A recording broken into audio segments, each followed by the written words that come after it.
Master minds commerce చదవాలనుకునే 10th inter విద్యార్థుల తొలి ఎంపిక. అది రాజశేఖర రెడ్డి గారు 2009 ఎన్నికలప్పుడు ఏ డే విత్ సీఎం అని ప్రోగ్రామ్ చేశారు. ఉదయం ఆయన లేచిన దగ్గర నుంచి రాత్రి నిద్రపోయే వరకు రోజంతా ఆయనతో గడిపా. ఆయన ఎన్నికల ప్రచారంలో ఉన్నారు ఇప్పుడు వరంగల్ జిల్లా అవన్నీ. సో ఆ రోజంతా ఆయనతో నేను స్పెండ్ చేశాను. సింపుల్గా ఒక 1 minute చెప్పండి ఎలా ఉంటుంది ఆయన డే? అంటే ఆ రోజు నేను ఆయనతో గడిపింది అంటే పొద్దు నుంచి రాత్రి వరకు ఫుల్ బిజీ. అందరు లీడర్లను కలిశారు, అందరితో చాలా మంచిగా మాట్లాడారు. కొండా సురేఖ్ గారి ఇంట్లోనే ఎవరింట్లోనో బ్రేక్ఫాస్ట్ లంచ్ ఏదో. సో వాళ్ళ ఇంట్లో పిల్లలు అందరితో కూడా క్లోజ్గా మాట్లాడారు. మధ్యలో నాతో మాట్లాడుతున్నారు. Full busy, hectic. ఒక పక్క గవర్నమెంట్ గురించి చూస్తూ, ఒక పక్క పార్టీ వ్యవహారాలు చూస్తూ చాలా బాగా మాట్లాడారు. ప్లస్ ఒక చోట నుంచి హెలికాప్టర్లో వచ్చేస్తున్నాం మేము. ఈవినింగ్ 4కి ఎప్పుడో మళ్ళీ పాలకుర్తిలోనే ఎక్కడ సభ అనుకుంటా, వేరే ఏరియా నుంచి హెలికాప్టర్లో వస్తున్నాను నేను, సీఎం గారు, వాళ్ళ సిఎస్ఓ, పైలట్, కెమెరా ఉన్నట్టుంది. పొద్దునుంచి అలసిపోయి ఉన్నాం కదా, 4 నుంచే మార్నింగ్ 4కే నాకు ఫోన్ వచ్చింది. వెళ్ళాను. సూర్యుడు గారు ఆయనకి కాఫీ టీ తీసుకెళ్లే ముందు నన్ను మూర్తిని నమ్మనమని అన్నారు. వెళ్ళాను. న్యూస్ పేపర్స్ చదువుతూ మాట్లాడారు. ఎలా ఉన్నావు ఏంటి పర్సనల్గా అన్నీ మాట్లాడారు. అయ్యవారు అనేవారు నన్ను, ఎందుకో అయ్యవారు అనేవారు. సో అప్పటి నుంచి లేచున్నాం కాబట్టి అలసిపోయినట్టున్నా. హెలికాప్టర్లో చిన్న కునుకు పట్టింది నాకు. చిన్న కునుకు పడితే మధ్యలో ఇట్లా కొట్టి లేపారు. నీకు సన్స్ట్రోక్ వచ్చిందని చెప్పి ట్యాబ్లెట్ ఇచ్చారు. నాకు ఆశ్చర్యం వేసింది. సార్ నేను బాగానే ఉన్నాను సార్, పిచ్చోడా నేను సీఎం కాదు ముందు డాక్టర్ని అని ట్యాబ్లెట్ ఇచ్చారు. వేసుకున్నా. అంటే ఒక పర్సనల్ బాండ్ ఉంటుంది ఎవరితో ఉన్నా. ఆఫ్ స్క్రీన్ రాజశేఖర రెడ్డి గారు చాలా వేరే. ఒకటి ఆయన దగ్గర నుంచి నేర్చుకున్న ఆశ్చర్యం ఏంటంటే అది అయిపోయిన తర్వాత ఇంక వెళ్ళిపోతాను, నీకు ఒంట్లో బాగాలేదు వెళ్ళిపోన్నారు. లేదు సార్ నేను నైట్ వరకు ఉండాలి కదా, మీరు డాన్ టు డెస్క్ మీరు పడుకునే వరకు ఉండాలి కదా అంటే కెమెరామెన్ తీస్తారు, నువ్వు వెళ్ళిపో నీకు ఒంట్లో బాగాలేదు కదా. అదేంటి సార్ అన్న, ఎవరో ఆఫీసర్స్ వచ్చి మాట్లాడారు. మాట్లాడి ఆయన తెలుసు నాకు, ఆయనకి కామన్ ఫ్రెండ్, అందరూ వచ్చి హెలికాప్టర్లో హైదరాబాద్ వెళ్ళిపోన్నారు.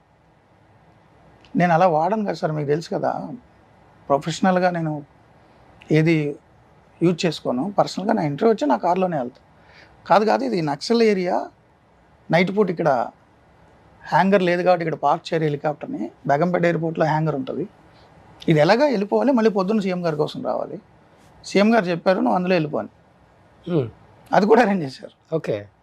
సో పర్సనల్గా టచ్ ఉంటుంది ఆయనతో ఎవరైనా ఉంటే. ఓ గ్రేట్. అది పొలిటికల్గా నేను ఆయన మీద చాలా స్టోరీలు చేశాను. చాలా పెద్ద స్టోరీలు చేశాను, చాలా పెద్ద. ఆయన ఏ రోజు నన్ను అలా చూడలే. అతను జర్నలిస్ట్, అతని డ్యూటీ అతను చేశాడు, మన ఒక పార్టీ, ఒక గవర్నమెంట్ అన్నట్టు చూశారు. నాకు రెస్పెక్ట్ ఇచ్చేవారు ఆయన. గ్రేట్. కలిసిన 2-3 సార్లు కూడా ఇంటర్వ్యూల కోసమే. నేను ఎవ్రీ వీక్ కూడా ఇంటర్వ్యూ చేసేవాడిని సీఎంతో. అప్పుడు చంద్రబాబు గారితో చేసేవాడిని, సీఎం గారితో చేసేవాడిని. అండ్ 2004కు ముందు, ఈయన సీఎం కాకముందు ప్రతిపక్ష నాయకుడిగా పాదయాత్ర చేస్తున్నప్పుడు అప్పుడు చంద్రబాబు గారు సీఎం. మా హెడ్ ఆఫీస్ నుంచి వచ్చేవి చంద్రబాబు గారి క్వశ్చన్స్, ఈయనకి ఆన్సర్ రాబట్టాలి, ఈయన ఆన్సర్స్కి ఆయన క్వశ్చన్స్ రాబట్టాలి, మ్యూచువల్. ఇద్దరు ఎదురెదురు కూర్చుని ఇంటర్వ్యూ ఎవరు కాబట్టి అప్పుడు ఈనాడులో ఉండేవాడిని. సో ఆ ఒప్పందం మధ్య పాదయాత్ర కవరేజ్లో నేను చాలా జిల్లాలు ఉన్నా. ఆ పాదయాత్ర కవరేజ్లో ఆయనతో ఉన్నప్పుడు చంద్రబాబు గారి క్వశ్చన్స్ తీసుకొచ్చి ఈయనకి ఇచ్చి ఆన్సర్స్ అడగాలి. ఈయన ఇచ్చిన క్వశ్చన్స్ తీసుకెళ్ళి చంద్రబాబు గారికి పంపాలి. అప్పుడు తర్వాత సీఎం అయినప్పుడు వీక్లీ ఇంటర్వ్యూ చేసేవాడిని. అంటే నేను పర్సనల్గా ఎవరితో క్లోజ్గా ఉన్నాను, ప్రొఫెషనల్గానే ఉంటా. అండ్ ఇంటర్వ్యూలు చేయడానికి తప్ప పవర్లో ఉన్న ఏ వ్యక్తిని నేను కలవను, అసలు ఎవరిని కలవను. సీఎంలు ఇంటర్వ్యూ చేయడం కూడా తక్కువ నేను, బట్ కంపెనీ అసైన్మెంట్ అయితే చేస్తా. ఓకే. అప్పుడు తప్ప నేను సీఎం గారిని కలవను, ఇంటర్వ్యూ చేసే పరిస్థితులు కలవను. 10 ఏళ్ళు తెలంగాణ సీఎం కేసీఆర్ గారిని నేను కలవలే. ఉద్యమం టైంలో ఆయన చాలాసార్లు కలిసి ఇంటర్వ్యూలు చేశాను. పవర్లోకి వచ్చారు, ఆయనతో నాకు పని లేదు. ఆ బీట్ రిపోర్టర్లు ఇంటర్వ్యూ చేసుకుంటారు. ఓకే. కంపెనీ చెప్పి నన్ను ఇంటర్వ్యూ చేయమంటే చేస్తా. కేటీఆర్ గారు 2 సార్లు చేశా పవర్లో ఉండగా. ఆ 2 సార్లు తప్ప నేను ఏ రోజు కలవలేదు కేటీఆర్. నాకు అవసరం కూడా లేదు. ఆ ఇంటర్వ్యూ అరేంజ్ చేసినప్పుడు కూడా మా బ్యూరో చీఫ్ అరేంజ్ చేస్తాడు, నేను ఆయనతో మాట్లాడను. 2014-19 మధ్యలో చంద్రబాబు గారు నేను కలవలేదు, ఫోన్లో కూడా మాట్లాడలేదు. నాకు అవసరం లేదు. జగన్మోహన్ రెడ్డిని కలిసారా ఎప్పుడు? కలవలేదు నేను, అవసరం లేదు నాకు. ముఖ్యమంత్రులతో, అధికారంలో ఉన్న వాళ్ళతో నాకు అవసరం లేదు. అధికారం లేనప్పుడు అంటే నేను ఎన్టీవీలో లేరు కదా. నేను ఎన్టీవీలో ఉన్నప్పుడు నాకు విజయసాయి రెడ్డి గారు ఫోన్ చేశారు. సీఎం గారు మీతో మాట్లాడమన్నారు అంటే రాజశేఖర రెడ్డి గారు. సరే ఏంటి సార్ అంటే ఇంటికి రండి ఒకసారి అంటే వెళ్ళా. సీఎం గారు చెప్పారు మిమ్మల్ని సాక్షికి రమ్మన్నారు అని. సో నేను ఇక్కడ కంఫర్ట్గానే ఉన్నాను సార్, మళ్ళీ ఎందుకు రావడం. డైరెక్ట్గా సీఎం గారు ఛానల్లో పనిచేస్తున్నానంటే నేను ఆయన బాసు, నేను ఎంప్లాయీని అవుతా, నాకు అలా ఇష్టం లేదు, రాలేనన్నా. లేదు మీరు వస్తారు మీరు రండి అన్నప్పుడు జగన్ గారికి ఫోన్ ఇచ్చారు, మూర్తన్న మీరు రండి జాయిన్ అవ్వండి రేపు అన్నారు. అంతే, ఫోన్లో ఆ ఒక్కటే మాట. బట్ నేను వెళ్ళలేదు, జాయిన్ అవ్వలేదు, నాకు ఇష్టం లేదు చెప్తున్నా. సో పవర్లో ఉన్న వాళ్ళతో నాకు పని లేదు, అలాగని ప్రతిపక్షం ఉన్న వాళ్ళతో కూడా నాకు పని లేదు. బట్ డిబేట్లకు ఎక్కువ మంది రెగ్యులర్గా వాళ్ళు వస్తారు. ముఖ్యమంత్రి గారి దగ్గరికి నాకు వ్యక్తిగత అవసరాలు ఎప్పుడు లేవు, వెళ్ళలేదు. ఓకే, ఏ ముఖ్యమంత్రి దగ్గరికి వెళ్ళలేదు, వెళ్ళను. ఏ పైరవీలు చేయలేదు, అవసరం లేదుగా నాకు, ఎందుకు పైరవీలు, ఏం చేసుకోవాలి నేను? ఎవరి తరపు నేను పైరవీ చేయను. ఏ పదవి అంటే వేరే వాళ్ళు ఫోర్స్ చేస్తుంటారు కదా, నాకు నన్ను ఎవరు ఫోర్స్ చేయరు, నా గురించి వాళ్ళకి తెలిసి. వాళ్ళు ఫోర్స్ చేశారంటే ఆ కాల్ కూడా రికార్డ్ చేస్తానే మన భయం. సో మన వ్యక్తిత్వం ఎలాంటిది అని తెలిస్తే ఎవరు మన జోలికి రారు కదా. సో నన్ను ఎవరు అడగలేదు, నేను ఏం పైరవీ చేయలేదు. నాకు వ్యక్తిగతంగా కానీ నా ఇంట్లో వాళ్ళ గురించి కానీ, అంటే అమ్మ నాన్న అక్క చెల్లి అన్న వీళ్ళ గురించి కానీ, నాకు తెలిసిన వాళ్ళ గురించి కానీ ఎప్పుడు ఎవరిని నేను ఏది అడగలేదు, అడగను. నాకు కూడా అవసరం లేదు, ఎందుకంటే నాకు వేరే ఉద్యోగం లేదు, నాకు వేరే అవసరాలు లేవు, వేరే కాంట్రాక్ట్లు లేవు, వేరే బిజినెస్లు లేవు, వేరే అవకాశాలు కూడా నాకు వద్దు.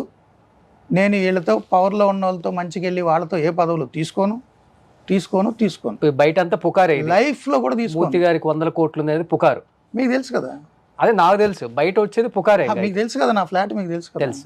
బ్యాంక్ లోన్ తెలుసు, నెలకి 42,000 ఈఎంఐ తెలుసు. అదొకటే నా జీవితం.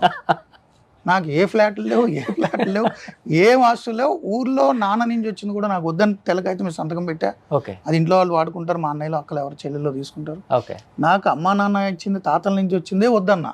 ఓకే, ఊర్లో వాళ్ళ ఆస్తు నాకేం పని, నేనేం చేసుకోను. భూమి మీద రాసుకోండి, గవర్నమెంట్లు అక్కడ గవర్నమెంట్ ఇక్కడ గవర్నమెంట్లు రాసుకోమనండి. నా పేరుతో బ్యాంక్ లోన్ ఉన్న ఫ్లాట్ తప్ప ఏది ఉన్నా తీసేసుకున్నాను. మీకుంది లెక్కలేనన్ని గొడవలు, కేసులు, గాయాలు. పవర్లో ఉన్న వాళ్ళని కలవను, అండ్ ఎప్పుడు కూడా నా జీవితంలో ఏ పదవి తీసుకోను. అడ్వైజర్ లాంటి పోస్టులు కూడా తీసుకోను. ఏదొద్దు, ప్రభుత్వం నుంచి వచ్చే అవార్డులు కూడా నేను తీసుకోలేదు. సుమన్ టీవీలో మీ పర్సనల్ అండ్ బిజినెస్ ప్రమోషన్స్ కోసం కింది నెంబర్కి కాంటాక్ట్ చేయండి.